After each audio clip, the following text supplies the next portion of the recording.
ஜெபத்தின் எடை.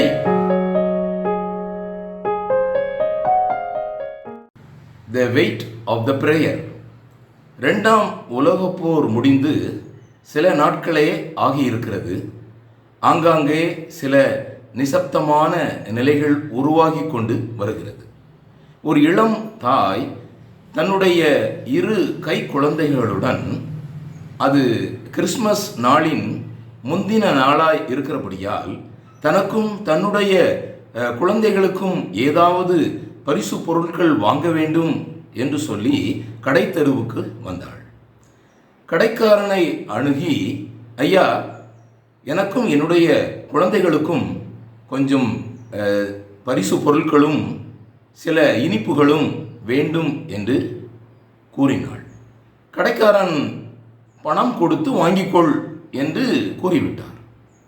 பணம் என்பது அந்த நாட்களில் காண்பதற்கே அரிதாக இருக்கிறது. சில நாட்களாகவே பணம் யாருடைய கையிலும் இல்லை.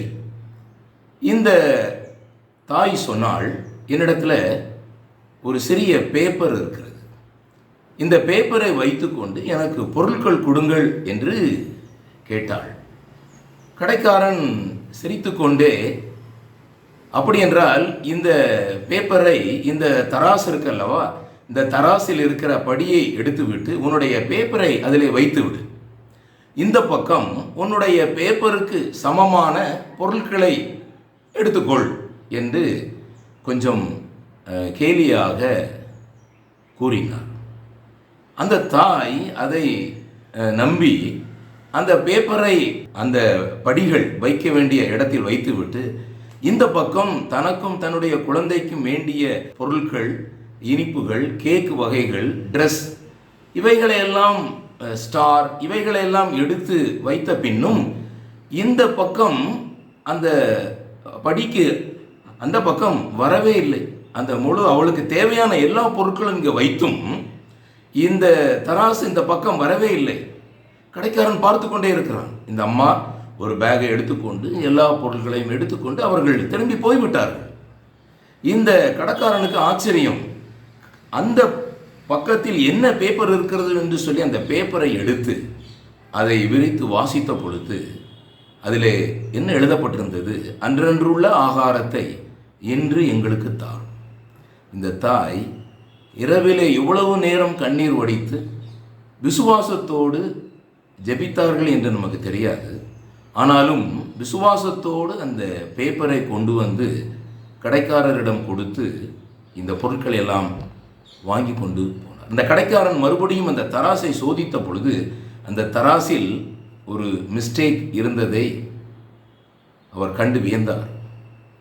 என்னை கேட்டுக்கொண்டிருக்கிற அருமையான எக்ஸோடஸ் டிவி அருளுரை துளிகள் வாசகர்களே, ஜெபம் என்பது நம்முடைய வாழ்க்கையில் உள்ள சகல தேவைகளுக்கும் தீர்வு என்பதை அநேகர் மறந்து விடுகிறார். நம்முடைய ரட்சிப்பு உட்பட நம்முடைய பரிசுத்தமாகுதல், நம்முடைய மகிமைப்படுதல் வரைக்குமாக பிரேயர், அதாவது அசாதாரணமான பிரேயர்,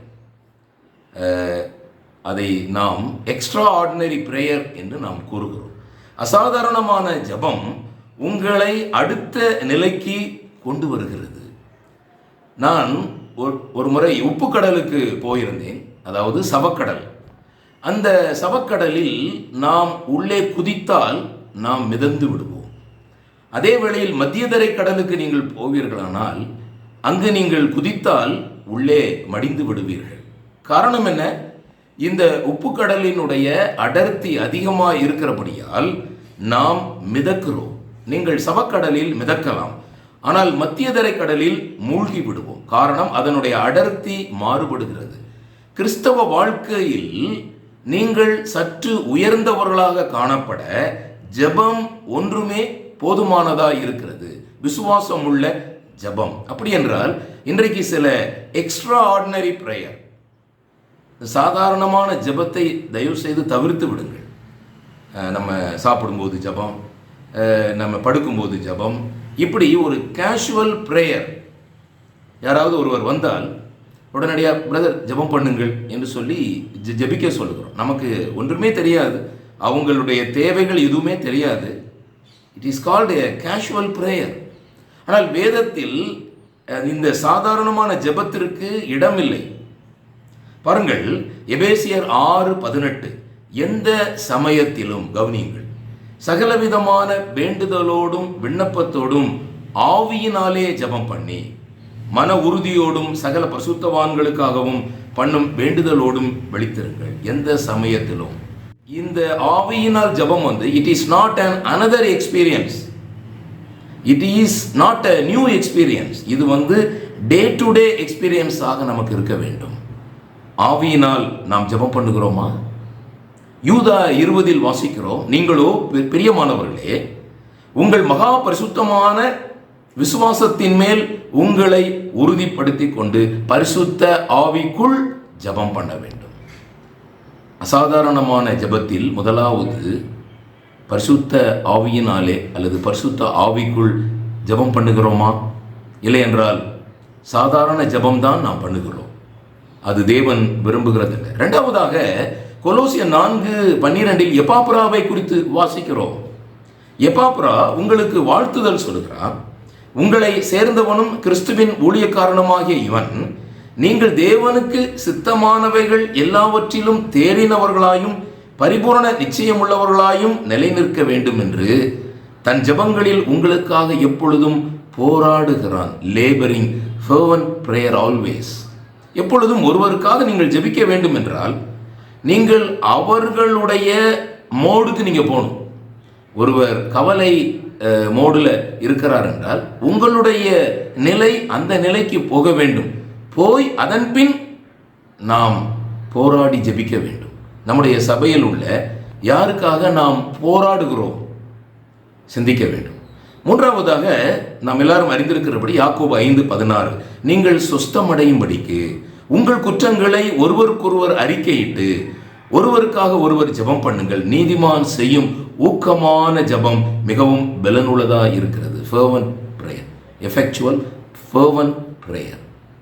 இந்த ஜெபம் சகோதரர்கள் அவர்கள் ஒத்தாசை பண்ணும் பொழுது இந்த ஜெபம் நமக்கு பிரயோஜனமாக இருக்கிறது. ஒருவருக்காக ஒருவர் ஜெபம் பண்ண வேண்டியவர்களாக இருக்கிறோம். நாம் சொஸ்தமடைவதற்கு இந்த குற்றங்களை அறிக்கையிட்டு ஊக்கமான ஜெபம், நாம் பிளேமிங் தான் பண்றோம். ஆனால் நம்முடைய ஊக்கமான ஜெபம் சகோதரர்களுக்கு எப்படி இருக்கிறது? இயேசு கிறிஸ்து பூமியில் இருந்த பொழுது எபிரேயர் 5:7 அவர் மாம்சத்தில் இருந்த நாட்களில் தம்மை மரணத்தினின்று ரட்சிக்க வல்லமையுள்ளவரை நோக்கி பலத்த சத்தத்தோடும் கண்ணீரோடும் விண்ணப்பம் பண்ணி வேண்டுதல் செய்தார். பலத்த சத்தத்தோடும் கண்ணீரோடும் விண்ணப்பம் பண்ணுகிறார் ஆண்டவராயிருக்கிற இயேசு கிறிஸ்து. மத்தேயு 26:37 துக்கமடையவும் வியாகுலப்படவும் தொடங்கினார். நம்முடைய ஜெபம் should be the next level. நம்முடைய வாழ்க்கையிலே நம்முடைய ஆவிக்குரிய வாழ்க்கையை அடுத்த நிலைக்கு கொண்டு போவது நம்முடைய அசாதாரணமான ஜெபம் என்பதை இந்த நாளின் காலையிலே அறிந்து கொள்ள வேண்டும். அந்நாளை குறித்து நாம் எல்லாரும் அறிந்திருக்கிறோம். 1 சாமுவேல் 1:10 அவள் போய் மனம் கசந்து மிகவும் அழுது கர்த்தரை நோக்கி விண்ணப்பம் பண்ணினான். மனம் கசந்து அழுது விண்ணப்பம் பண்ண வேண்டியவர்களாக இருக்கும். நம்முடைய ஜெபம் எப்படி இருக்கிறது?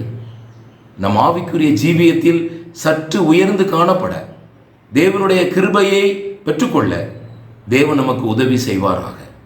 சூழ்நிலைகளை நாம் காரணம் காட்டினோமானால் நாம் தோற்று போவோம். நாம் எதற்கு முன்னுரிமை கொடுத்து நாம் அதை நடைமுறைப்படுத்துகிறோமோ, ப்ரியாரிட்டைஸ் அண்ட் பிராக்டிஸ், அதை மட்டும்தான் நம்முடைய பிள்ளைகள் ப்ரையாரிட்டைஸ் பண்ணுவாங்க, ப்ராக்டிஸும் பண்ணுவாங்க.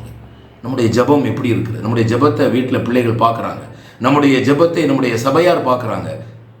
ஆஸ் எ லீடர், தலைமைத்துவத்தில் இருக்கிற தேவனுடைய பிள்ளைகளுடைய ஜெபம், அங்கே ஆரோன் அந்த 12 கோத்திரங்களுடைய அந்த நாமங்களை தன்னுடைய மார்பதக்கத்தில் தரித்திருந்தான் என்று வாசிக்கிறோம். அல்லது உங்கள் சபையில் உள்ள எத்தனை பேருடைய பெயர்களை நீங்கள் அறிந்து மார்பதக்கத்தில் வைத்து ஜெபிக்கிறீர்கள்? நாம் அசாதாரணமான ஜெபத்தை செய்வோம். அநேகரை ஆண்டவருக்குள்ளாக நாம் வழிநடத்துவோம். நாமும் நம்முடைய ஆவிக்குரிய ஜீவியத்தில் சற்று உயர்ந்து காணப்படுவோம். தேவன் தாமே இந்த சிந்தைகளை நமக்கு ஆசீர்வதிப்பாராக. Have a nice day.